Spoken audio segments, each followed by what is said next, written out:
저는 오늘 본문 말씀에 대해서 바울의 이상과 계시라는 제목을 가지고 질문을 나누고자 합니다. 하나님의 자녀가 되면 전부 다 섬기는 자가 되어야 합니다. 하나님의 자녀는 왕 같은 죄사장입니다. 그래서 누구나 할 것 없이 섬기는 생활이 되어야 돼요. 그래서 하나님의 섬기는 위치에 있는 사람은 두 가지 조건을 꼭 갖춰야 됩니다. 하나는 하나님의 부르심이 있어야 돼요. 여러분은 전부 다 부르심 받았기 때문에 오늘 이 자리에 있는 것입니다. 그리고 두 번째는 하나님의 이상과 계시가 있어야 돼요. 하나님의 이상과 계시가 없이 살아가면 여러분들은 갈 바를 알지 못하고 꿀떡이게 돼 있습니다. 그리고 예수를 영접하는 이유는 이 세상이 타락되어 있기 때문에 타락된 세상에서 살지 않고 타락되지 않은 세계에서 살기를 원하는 것입니다.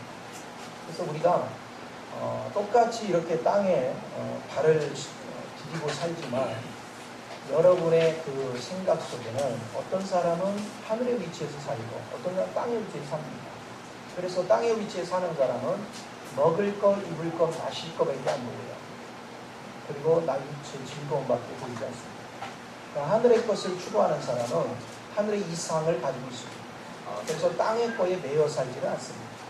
먹을 거, 입을 거, 마실 거에 매이는 것이 아니라 하늘의 이상을 따라 살아가기 때문에 그 사람들은 벌써 품격이 달라요. 그래서 예수 믿는 모든 사람은 하늘의 이상을 가져야 됩니다. 하는 걸 우리가 알 필요가 있어요. 오늘 본문 말씀에 봤더니 아그리빠 왕한테 로마에서 그 법정에서 변론을 할 때 바울이 아그리빠 왕한테 이런 얘기를 합니다. 나는 하나님이 내게 주신 이상이 있는데 그것을 흔들리지 않고 그 이상을 지금까지 지켜왔다는 거예요. 그 얘기는 바울의 삶이 뭐냐면 하나님이 이상을 이끄는 삶을 살았다는 거죠. 바울의 봉사하는 삶, 섬기는 삶 모두가 하늘에서 이끄는 그 이상을 따라서 그는 행해왔다는 것입니다.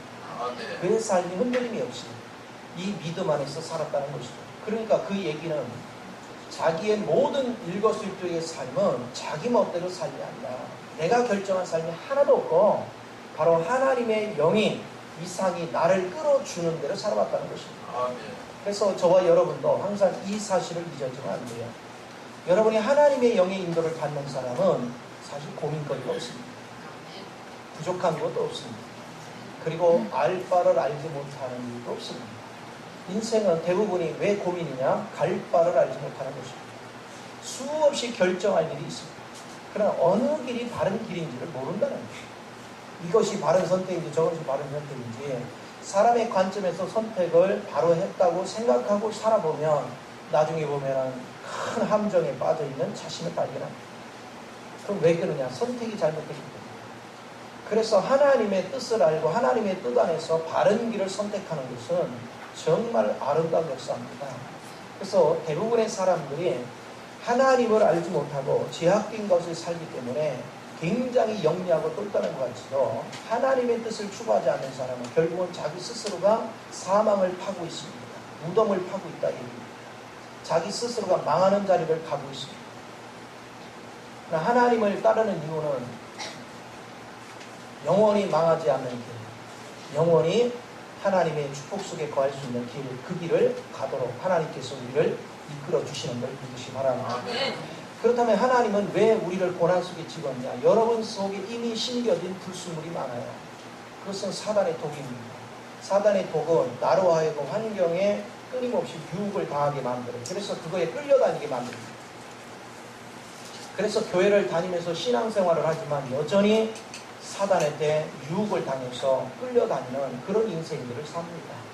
하나님의 영에 붙잡혀 있는 사람은 24시간이 주의 영에 깨어 있습니다. 즐거워요. 주님 안에 있는 게 너무 즐겁고 행복하고 주님이 인도하는 대로 산다는 것이 얼마나 행복인지. 그래서 우리는 사람 안에서 정과 욕심을 따라 사는 것이 아니라 성령의 인도를 따라 사는 그 놀라운 역사를 경험하게 되는 것입니다. 자, 여러분은 하나님의 뜻을 받들려면, 자, 예를 들어서 내가 누군가를 고용을 했어요. 근데 이 고용한 사람이 내 의사는 물어보지도 않고 자기 멋대로 돼요. 그럼 여러분 어떨까요? 그 고용님을 어떻게 할래요? 당장 어떻게 할래요? 여러분은 너그러워서 그래도 써야지요. 저 같으면 절대 안 씁니다. 당장 잘라버립니다. 그 왜 그러냐? 고용인은 주인의 말을 들어야 됩니다. 주인의 뜻을 받들어야 돼요. 우리가 구원받았다는 것은 예수님이 핏값을 주시고 우리를 사신 거예요. 우리는 그리스도 것입니다. 우리 거가 아니에요. 그러면 그리스도가 결정하는 대로 내가 순종을 해야 됩니다. 주님이 이끄는 대로 내가 나아가야 됩니다. 그러려면 여러분은 주님의 뜻을 알아야 돼요. 그 주님의 뜻을 알고 그 주의 뜻에 순응하는 것, 이것이 이상입니다. 그리고 그 이상을 얻기 위해서 우리는 하나님의 계시가 필요합니다. 그래서 이상이 없이 사는 사람은 종교 생활하는 것입니다. 그래서 여러분이 이상이 없는 사람은 목적의식이 없어요. 그러니까 교회를 왔다 갔다 예배 드렸네 이걸로 만족한 것이 그냥 생활 속에서 매사가 주님의 인도를 받아 살지 않습니다. 그러나 주님의 이상과 계시가 있는 사람은 자기 멋대로 절대 행동하지 못합니다. 무엇을 하나 결정할 때도 내 속에서 역사하시는 주님의 영의 인도를 받아서 결정을 합니다. 그러니까 주의 영의 인도를 받는 사람은 엄청나게 자유한 거예요. 왜냐? 그분이 결정해 주는 대로만 순응하면 되거든요. 그러나 주의 그 이상이 없는 사람들은 무엇이 바른 결정인지를 몰라요. 그래서 고생을 하는 것입니다. 오늘날 예수 믿으면서도 고생하는 이유는 딱 하나입니다. 여러분이 주님을 모르기 때문입니다. 우리가 주님을 바르게 안다면 절대로 고생할 이유가 없습니다. 그것은 왜 그러냐? 주님이 인도하는 대로 가면 그저 형통한 역사가 있습니다. 좋은 열매들이 있어요. 그래서 주님이 인도하는 길을 따라가는 사람은 고생할 이유가 없습니다. 주님과 함께하는 곳은요, 사망의 음침한 골짜를 지날지라도 주님이 함께하는 곳은 안전합니다. 주님이 나를 보호하시기 때문에, 주님이 나의 길을 인도하시기 때문에 불안할 요소가 아무것도 없습니다. 그런데 주님을 느끼지 못하는 사람, 주님이 나와 함께 하심을 느끼지 못하는 사람은 방황할 수밖에 없고 두려워 떨 수밖에 없고 불안해할 수밖에 없고 초조해할 수밖에 없고요, 염려 근심할 수밖에 없어요. 그래서 주님을 모르는 사람은 안식이 없습니다. 그래서 주님을 아는 사람만이 안식이 있습니다. 그래서 주님 안에 거할 줄 아는 복된 열매들이 여러분 삶을 지배하게 되는 걸 믿으시 바랍니다. 그렇습니다. 우리 바울도 한번 깊이 생각을 해주세요. 바울이 자라가는 모든 과정에 구약시대 사람입니다. 그렇죠? 그가 일심하기 전에는 구약의 메시지에 길들여 있습니다. 그리고 그는 유대교 사상에 길들여 있어요. 그는 율법의 사상에 길들여 있습니다. 그 속에는 율법이 가득 차 있습니다. 유대교 사상이 가득 차 있습니다. 그의 안에는 구약의 사상으로 가득 차 있습니다. 그렇기 때문에 그가 이것이 얼마나 열심이었던지 그는 그리스도를 믿는 자들을 잡아다 가두고 때로는 그들을 죽을 수밖에 없도록 만들었습니다. 왜 그래요? 그가 성경에 박식했습니다. 그러나 성경에 박식했지만 정작 하나님을 몰랐습니다. 하나님이 누군지를 몰랐어요. 오늘 지식이 아무리 많아도 하나님 모르는 사람 엄청나게 많습니다.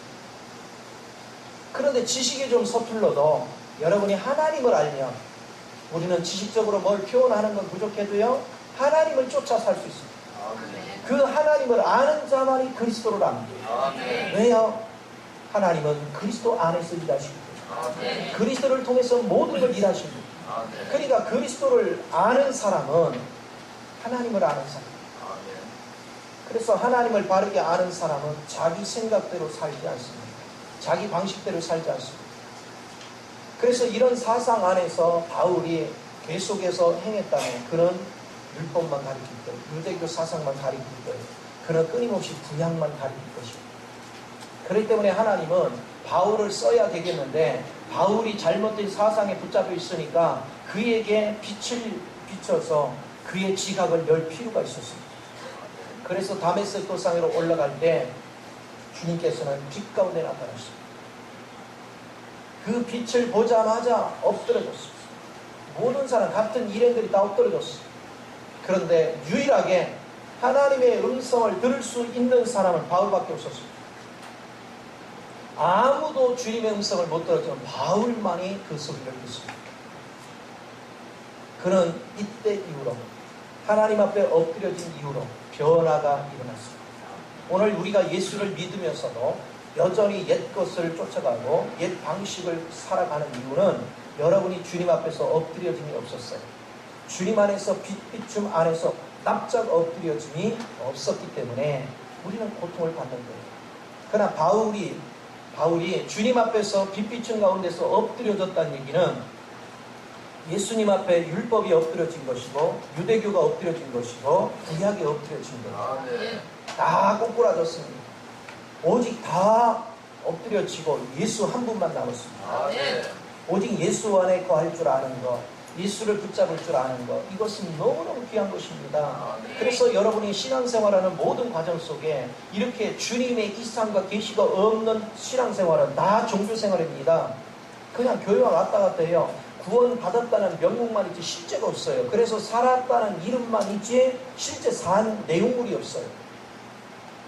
그래서 살았다는 이름, 그 이름 속에는요 많은 좋은 교리도 있고 좋은 은사도 있고 좋은 지식도 가지고 있습니다. 여러 가지 일이 있습니다. 그러나 중요한 것은 그가 하나님의 뜻을 모르기 때문에 아버지 방식으로 안 한다는 거예요. 성경은 하나님 방식으로 하지 않는 모든 것은 하나님은 하나도 받지 않습니다. 하나님 뜻 안에서만 받습니다. 그러니까 내 열심으로 하고 내가 으쌰으쌰 하는 것은요 오히려 하나님의 집을 어지럽히는 자지, 그것이 하나님 앞에 덕이 되지 않습니다. 그래서 우리 주님께서는 성경을 통해서 말씀하시는 것이 저가 내 뜰만 밟고 내 뜰만 어지럽힌다, 하나님을 욕되게 한다는 것입니다. 하나님을 믿는다고 행동하는 모든 것들이 하나님을 욕되게 하는 행동들을 한다는 것입니다. 그래서 하나님을 바르게 알고 인식하는 훈련은 여러분 너무나도 귀한 거예요. 저는 오늘날 제가 엊그제 카스에도 글을 썼지만 참 안타까운 것이 뭐냐면 사람들이요, 요즘 목회자들이 부패된 모습들을 방송에서 보니까 막 욕을 합니다. 그러면서 십자가의 길을 살해야 되는데 목회자들이 뭐 어쩌고 저쩌고 얘기합니다. 그런데 중요한 사실은 여러분이 십자가의 삶을 사는 사람 옆에는 안 옵니다. 존경은 합니다. 존경은 하는데 안 갑니다. 이유가 뭐냐? 부담스럽다는 것입니다. 왜? 다른 사람이 십자가의 삶을 사는 건 내가 존경할 수 있지만 내가 십자가의 삶을 살기를 원치 않는다는 것입니다. 대원의 사람들이 그렇게 삽니다. 그래서 보면은 존경의 말은 하지만 십자가의 삶을 사는 사람 옆에는 사람이 많지 않습니다. 부담된다고 다 떠납니다. 그런데 신기한 건 내가 입으로 욕하는 목회자 그들 안에는 사람들이 엄청나게 많습니다. 욕을 하면서도 쫓아다닙니다. 왜요? 편하거든요. 부담을 안 주거든요. 세상 축복만 얘기해 주니까 세상에 좋거든요. 그러나 성경은 말합니다. 하나님의 길은 좁고 협착하다. 그런데 그 좁은 문과 좁은 길로 따라가는 자는 극소수라는 것입니다. 대부분은 넓은 문, 넓은 길을 따라간다는 것입니다. 오늘 주님의 뜻을 따라가는 사람은 실제 십자가의 길을 가는 사람이에요. 십자가의 길을 걸어가는 사람입니다. 십자가의 삶을 사는 사람이에요. 십자가의 삶을 사는 사람은 상대의 허물을 들춰내는 자가 아니라 상대의 허물을 끌어안는 자입니다. 상대의 허물을 내 짐으로 여기는 것입니다. 상대의 허물을 내가 감당할 문제로 보는 것입니다. 그래서 그를 위하여 내가 죽기까지 희생하면서까지 그에게 사랑을 흘러냅니다. 그러나 주님을 모르는 사람은 비판하고 정죄하는 걸 반복하셔야 합니다. 오늘 그리스도를 사는 사람은 비판의 말이 없습니다. 정죄의 말이 없습니다. 그를 위해 기도해주고 그를 도와줄 그런 대상이지 원망하고 불평할 대상이 아닙니다. 내가 원망하고 불평한다는 얘기의 의미가 뭡니까? 내가 사단과 연합이 됐다는 뜻입니다. 하나님께서 거룩하신 분이 우리를 찾아오실 때 하나님께서 흠없는 자를 찾아온 게 아닙니다. 흠 있는 자를 찾아온 거예요. 병든 자를 찾아온 겁니다. 죄 있는 자를 찾아온 겁니다. 원수를 찾아온 것입니다. 그들의 죄를 대신 짊어지시고 우리를 구원하시려고 우리 가운데 오신 걸 믿으시기 바랍니다. 그런데 우리는 흠 있는 사람을 찾고 난도질을 합니다. 그래서 성경은 이렇게 얘기해요. 네 눈 속에 있는 들보는 보지 않고 다른 사람에게 있는 티끌만 본다는 거예요. 우리는 좋은 면을 볼 줄 압니다. 그리스도의 사랑을 나타낼 줄 아는 거, 이거를 배울 줄 알아야 돼요. 그래서 여러분이 정말로 예수를 믿는다면 상대의 허물을 들추는 자가 아니라 상대의 허물을 여러분이 감싸 안을 줄 알아요. 그 짐이 내가 짊어질 짐이라는 거 아는 사람, 그러면 그 짐을 내가 감당할 수가 없기 때문에 나는 주님 앞에 엎드릴 수밖에 없다, 이 얘기입니다. 그래서 주님 안에서 은혜를 공급받고 주님의 사랑으로 충만히 채워진 다음에 그를 섬김의 자리로 내려갈 수 있는 사람, 그 사람이 그리스도를 아는 사람이에요. 그 사람이 그리스도 안에 거하는 사람입니다. 그런 사람을 통해서 하나님은 일을 하시는 것입니다. 바울은 엎드려져서 하나님께 질문을 합니다. 무엇이오리까? 이것은 하나님이 누군지를 알기를 원합니다. 엎드려져서 니시오니까 물었을 때 주님께서는 나는 네가 핍박하는 나사렛 예수다 그러십니다. 그러나 한 번도 바울은요, 그리스도가 누군지를 모르기 때문에 그리스도 자신을 핍박했다고 생각지 않으십니다. 그런데 그리스도는 그리스도 자신을 핍박했다고 했습니다. 바울은 그리스도를 믿는 사람을 핍박했습니다. 그 얘기는 그리스도를 따라 살고자 하는 사람을 핍박하는 것이 곧 그리스도를 핍박하는 것입니다. 그러면 생각을 해보세요. 여러분 다 여기 예수 믿었어요. 여러분이 옆 사람을 향해서 뭐라고 했어요? 누굴 핍박했어요? 누굴 핍박했어요? 그리스도를 핍박했어요. 그리스도의 사람을 핍박하는 건 그리스도를 핍박했어요. 우리는 핍박의 대상이 아니라 그가 잘 자랄 수 있도록 도와줄 대상이지요. 서로가 섬겨줘야지요. 서로가 세워줘야지요. 우리는 복음의 이치를 바르게 알아야 됩니다. 복음의 이치를 알지 못한 무대뽀로 예수를 믿으니까 우리는 오래도록 예수를 믿었는데도 정작 주님을 몰라요. 주님을 만족시키는 신앙을 갖지 않습니다. 나는 입술에 습관적으로 부정적인 말을 하고 남을 원망하고 비평하는 사람은 예수를 바르게 믿는 사람을 절대 인정하지 않습니다. 이유는 뭐냐? 제가 경험해 보니까 절대 그럴 수 없어요. 그리스도를 알고 그리스도를 사는 사람은요, 절대로 부정적인 말이 나올 수가 없어요. 판단하고 정죄의 말이 나오지 않습니다. 남을 비판, 정죄하는 소리 절대 나오지 않습니다. 이유는 뭔지 아세요? 주님이 이미 그를 용서했습니다. 내가 의롭다 한 자를 누가 정죄하려고 그랬어요? 내가 의하는 자를 누가 대적하리요? 그런데 우리는 그리스도의 마음을 가졌다면 절대 정죄하거나 대적할 수가 없습니다. 근데 그리스도의 마음으로 살지 않아요. 자꾸 부패된 마음으로 살아요. 부패된 마음으로 사는 사람은요, 하나님을 깊이 알지 못하면서 아는 척을 합니다. 오늘 하나님을 바르게 아는 사람은 하나님의 이상과 계시를 붙잡는 걸 믿으시 바랍니다. 누구를 정죄하지 마요. 특별히 우리 교회를 다니는 사람들이요, 실제가 안 되면, 우리 교회는 말씀이 생명적인 말씀이기 때문에 굉장히 쉽게 말하면 낫으로 비유하면요, 칼로 비유하면 칼날이 예리한 것과 같아요. 무딘 칼하고는 달라요. 그런데 이걸 갖다가 잣대를 여기다 삼고 다른 사람 막 정지를 합니다. 그러니까 더 심하게 영혼들을 죽여요. 난도질을 합니다. 반드시 우리는요, 말씀의 실제가, 내가 실제가 돼서 섬겨야지. 내가 난도질을 하면 더 많이 아픔을 겪습니다. 많은 사람이 아픔을 겪어요. 대부분의 사람이 그런데 이렇게 삽니다. 이렇게 율법적으로 살아요. 배운 것들을 가지고 잣대를 다른 사람한테 대가지고 다른 사람 판단하고 정지하는데 아주 길들여져 있습니다. 절대 우리는 그러면 안 돼요. 내가 아는 예수, 내가 경험한 예수로 볼 때는 절대로 주님은 남을 판단하고 정죄하고 비방하는 일을 하지 못하게 합니다. 주님은 격려하게 하고 네가 그 짐을 져라. 네가 저의 부족함을 네가 감당해라. 그가 깨달을 때까지 너는 그를 감당해줘라. 그리고 그에게 사랑을 공급해줘라. 이것이 하나님께서 끊임없이 우리에게 주시는 말씀입니다. 여러분, 주님을 알면 알수록 여러분은 판단 정지가 아니라 섬김의 대상이 된다는 사실을 우리는 잊지 말아야 되는 걸 믿으시 바랍니다. 이것은 너무나도 귀해요.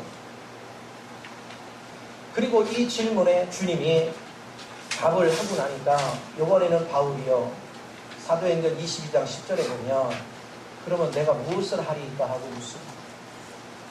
그것은 뭘 얘기하냐면 나에게 이제는 이상을 가르쳐 주세요.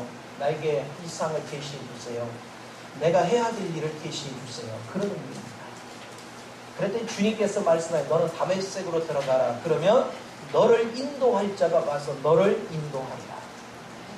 오늘 우리는 주님이 내 안에서 인도하고 있는 걸 믿으시기 바랍니다. 그때로부터 그는 이상이 열린 거예요. 그래서 그는 이상을 따라 삽니다. 이상을 따라 산다는 얘기는 뭐야? 구약적인 개념을 버리는 것입니다. 유대의 사상을 버린 것입니다. 율법의 사상을 버린 것입니다. 오늘 여러분이 예수를 제대로 만났다는 증거는 뭔지 아세요? 과거에 내가 살던 방식을 버리는 것입니다. 내가 경험했던 것을 버린 것입니다. 철두철미하게 버리는 거예요. 예수를 만나지 않았기 때문에 여전히 예전 것을 가지고 사는 것입니다. 여전히 옛 사고방식을 가지고 삽니다. 그런데 성경은 이렇게 얘기합니다. 세상에는 예수 위에는 옳은 자가 없답니다. 다 부패했습니다. 다 타락했습니다. 그런데 여러분이 과거의 경험, 여러분이 세상에서 얻은 알량한 지식, 그런 것이 예수를 안다고 착각하면 큰 오산입니다. 예수를 아는 길은 그분의 빛을 직접 경험해야 돼요. 그분의 이상을 내가 직접 경험해야 됩니다. 내가 그분을 직접 경험하면 그분 길 외에는 갈 수가 없습니다. 왜? 죽는 걸 압니다. 그분을 붙잡지 않으면 내가 죽는 걸 알아요. 그분을 붙잡을 때마다 내가 소망이 있는 걸 봅니다. 이것이 명쾌한 사람들은 절대로 흔들림이 없습니다. 좌충우돌하지 않습니다. 그리고 자기 말을 함부로 하지 않습니다. 저는 강대상에서 하나님이 주시는 말씀을 과감없이 전하지만 강대상 밑에 내려가면 여러분한테 가능한 한 별로 말을 하지 않습니다. 여러분이 좋은 일을 하든 안 좋은 일을 하든 내가는 말하지 않습니다. 왜? 성령이 내게 말하게 하는 것 위에는 말하지 않습니다. 하나님이 친히 다루실 것은 압니다. 제가 끊임없이 경험한 것은 사람이 내가 부탁을 하고 내가 권면을 해도 안 된다는 것입니다. 그런데 하나님께서 다루신 다음에 자기가 답답해져서 자기가 와서 질문하는 거에 답을 해주면 새겨 듣는다는 거예요. 내가 답답해서 얘기하면 절대로 안 들어요.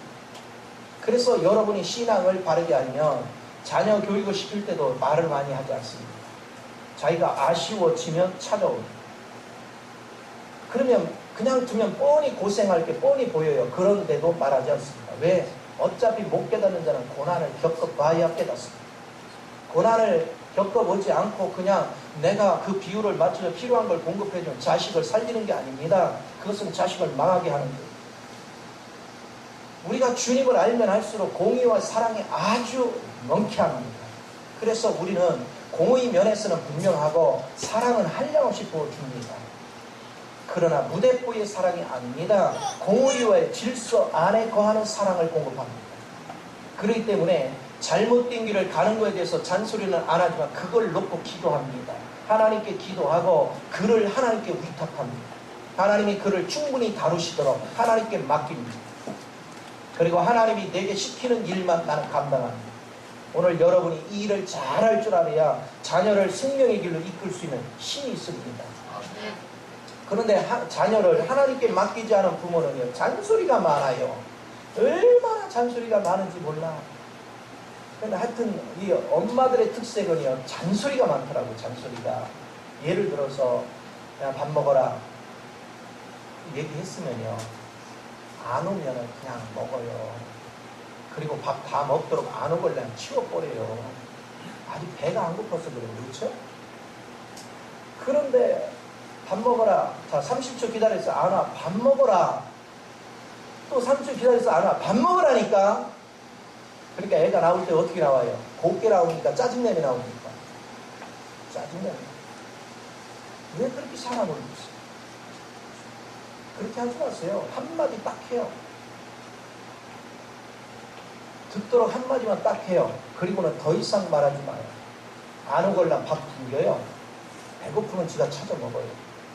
그렇게 습관화 들이면 다음번에는 말 한마디 떨어지기가 무섭게 나와요. 왜 그럴까요? 안 먹으면 지만 손해입니다. 근데 우리는 길을 잘못 들이는 거예요. 이건 제가 한 예를 든 겁니다. 다양한 부분들이 다 그래요. 그것은 왜 그렇습니까? 내가 그를 고치겠다는 거예요. 내가 그를 세우겠다. 그건 사랑이 아닙니다. 잘못된 육적인 사랑은 영혼을 망쳐놓습니다. 영혼을 자꾸 곁길로 가게 만듭니다. 그러나 그리스도 안에서 사랑은 우리는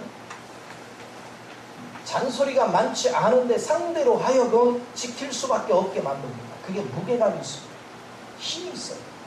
오늘 주님으로 사는 사람은 이거를 할 줄 알아야 됩니다. 그래서 여러분은 그리스도의 뜻을 따라가면 잔소리를 많이 하지 않습니다. 많은 말을 하지 않는데 상대가 두려워합니다. 왜?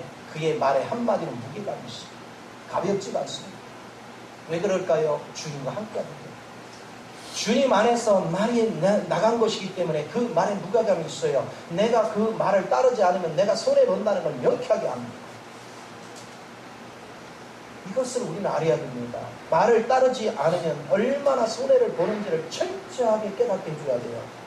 그렇게 되어질 때 그 말에 힘이 실려요. 우리는 싸구려 같은 말을 자꾸 하지 마시고 무게감 있는 말 한마디가 여러분 삶을 풍요롭게 만든다는 사실을 믿으시기 바랍니다. 우리 주님도 그렇게 말씀하시는 것입니다. 그래서 우리 주님은요, 우리가 잔소리하듯이 그렇게 안 합니다. 하나님께서 어쩌다 우리에게 한 가지를 깨우쳐 주시면 우리 하나님은 그것은 굉장히 막중한 말씀입니다. 내가 그 말씀을 지킬 때 나는 손실이 없습니다. 그 말씀을 지키지 않으면 내게 엄청난 손실이 따라옵니다. 그래서 여러분은 말씀을 새길 수밖에 없어요. 그래서 하나님을 더욱더 구체적으로 알아갑니다. 아하, 하나님의 말씀은 한번 입에서 떨어지시면 그걸 내가 반드시 순종해야 되는 것이고, 순종 안 할 때 내게 어떤 피해가 있고, 그것을 뼈저리게 느끼게 합니다. 이렇게 되어져야 우리는 하나님을 깊이 알고 하나님 뜻 안에서 발전적인 신앙을 살아가는 걸 믿으시기 바랍니다. 그래서 내 멋대로 사는 신앙은 아무것도 되지 못해요. 성경은 이렇게 얘기합니다. 네 생각과 나의 생각은 다르다는 것입니다. 내가 경영법과 너의 경영법이 다르다는 거예요. 그런데 우리의 생각과 우리의 경영법을 추구하려고 할 때가 얼마나 많은지 몰라요. 내 생각과 내 경영법대로 하나님이 따라주기를 고대하고 기도하는 사람이 있어요. 하나님은 그럴 마음이 눈꽃만큼도 없습니다. 하나님은 하나님의 경영법을 따릅니다. 하나님은 그리고 우리한테 강요하지도 않습니다. 네가 내 것이 옳은 걸 알면 따라오고, 그렇지 않으면 네 멋대로 한번 해봐라. 그러나 하나님을 따라가지 않은 모든 사람은 다 실패합니다.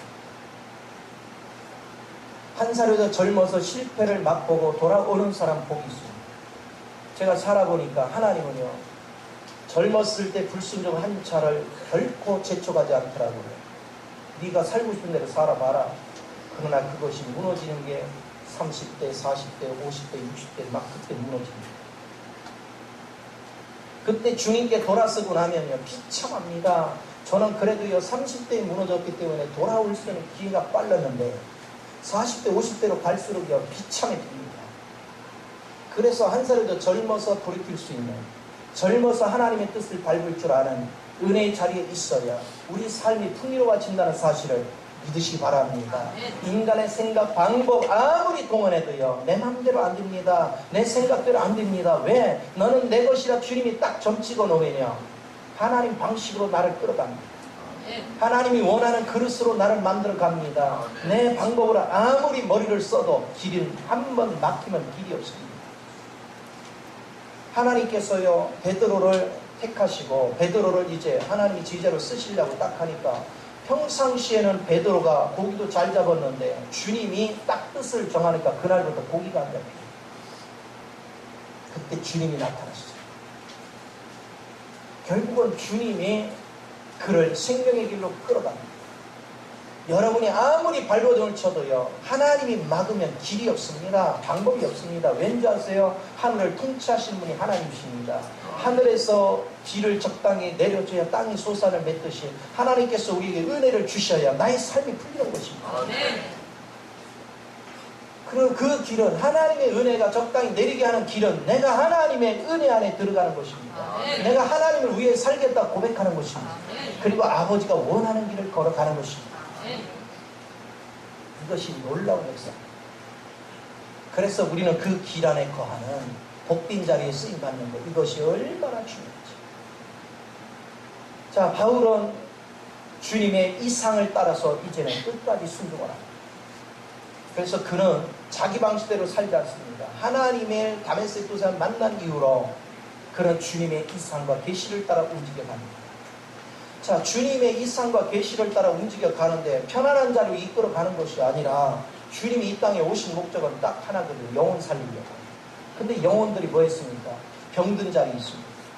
영혼들이 뭐 했습니까? 죄 짓는 자리 있습니다. 영혼들이 사단의 독을 먹고 있습니다. 그러다 보니까 거기에 접근해서 그 사단의 독에 취한 사람을 영혼을 풀어내려고 하면 이들은 자기를 구원해주러 온 거를 모르고 두려워 떨면서 막 독을 뿜어냅니다. 그래서 그 독을 내가 다 마셔야 돼요. 그런 작업을 하는 현장이 뭡니까? 감옥에 갇히고요, 매를 맞고요, 풍랑을 만나고 배고프고 헐벗고 하는 인생으로 끊임없이 하나님이 그를 이끌어갔습니다. 그러나 그는 그걸 두려워하지 않았습니다. 왜? 주님이 자기와 함께하는 걸 알았습니다. 주님이 이끄는 곳에는 자기와 함께 하시는 주님을 만났습니다. 그는 절대로 그것이 두렵고 힘들다 도망가지 않았습니다. 그 자리에 머물렀습니다. 주님이 원하는 자리에 항상 머물렀습니다. 루스드라에 가서 돌에 맞아 거반 죽게 됐다가 겨우 살아나서 다른 지역에 갔던 그가 다시 성령이 루스드라 들어가라니까 다시 그 자리에 들어가요. 죽을 수밖에 없는 그 자리로 또 들어가요. 이것이 성령을 쫓아 행하는 사람입니다. 오늘 성령을 쫓아 행하는 사람은 자기 생각과 자기 방식이 아니라 하나님의 주시는 이상과 계시를 따라서 움직여 간다는 사실을 우리는 잊지 말아야 되는 걸 믿으시 바랍니다. 그 주님을 만나는 거예요. 오늘 바울은 예수 믿는 걸로 인해서 복음 전하는 걸로 인해서 유대인들에게 고발을 당합니다. 그리고 로마 감옥에서 그는 재판을 받습니다. 그때 아그리빠 왕한테 그가 얘기하는 거예요. 내가 다메섹 도상에서 예수를 만나고 나서 그가 주신 이상을 따라서 나는 지금까지 살았다. 타협해 본 적이 없다. 그 원리를 따라갔다. 내가 원래 유대교 중에 유대교, 내가 율법 중에 율법주의자여, 내가 구약의 인물 중에 인물이었지만 내가 유대교를 배신하고 하나님의 이상을 따라갔기 때문에 유대교를 신봉하는 저들이 나를 핍박해서 오늘 고소한 것이다. 그리고 내가 하나님의 이상과 계시에 내가 타협하지 않고 여기까지 왔기 때문에 오늘 내 손에 쇠고랑이 찾았고 내가 이 고통을 받는 것이다. 그러나 나는 결코 타협할 마음. 나는 주님의 이상과 계시를 따랐습니다. 어떤 시련과 어떤 어려움이 오더라도 나는 그 길을 가겠다 고백했습니다. 이것이 바울입니다. 그래서 바울은요, 죽음을 앞두고는 나의 달려갈 길을 마치려면 내가 믿음을 지켰어요. 그것은 그가 주님의 이상과 계시를 끝까지 지켜냈어요. 오늘 우리의 신앙은 어디 있습니까?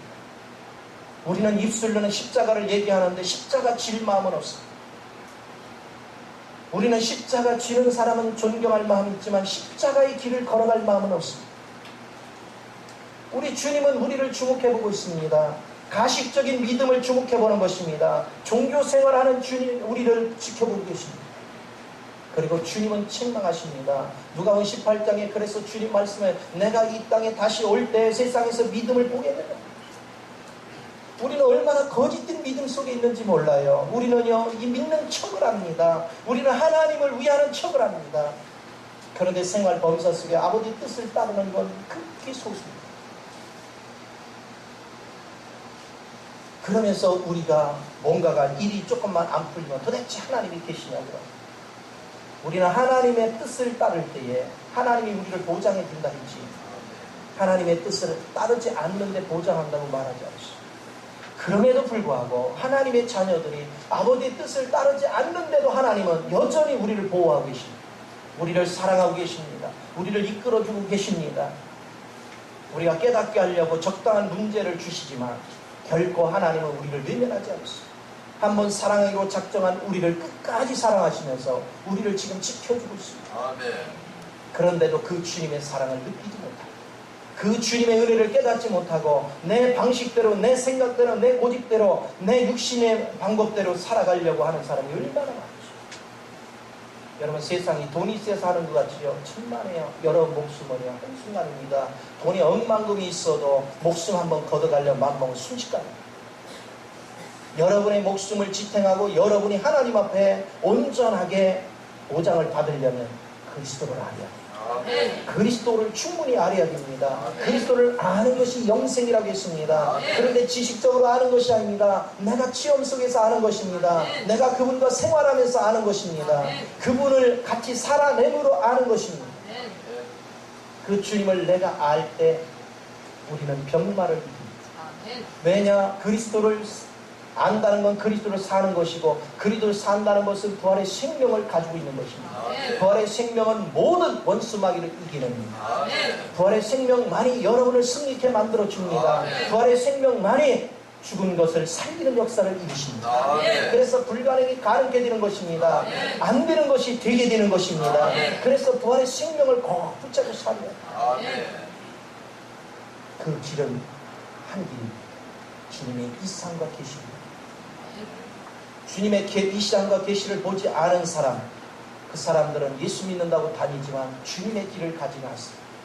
주님의 노선을 가지는 않습니다. 주님이 닦고는 경륜의 길을 가지 않습니다. 엉뚱한 길을 헤매고 다닙니다. 그러면서 입술로는 예수를 엄청 믿는 양 얘기합니다. 그것을 주님은 구역질 난다고 얘기합니다.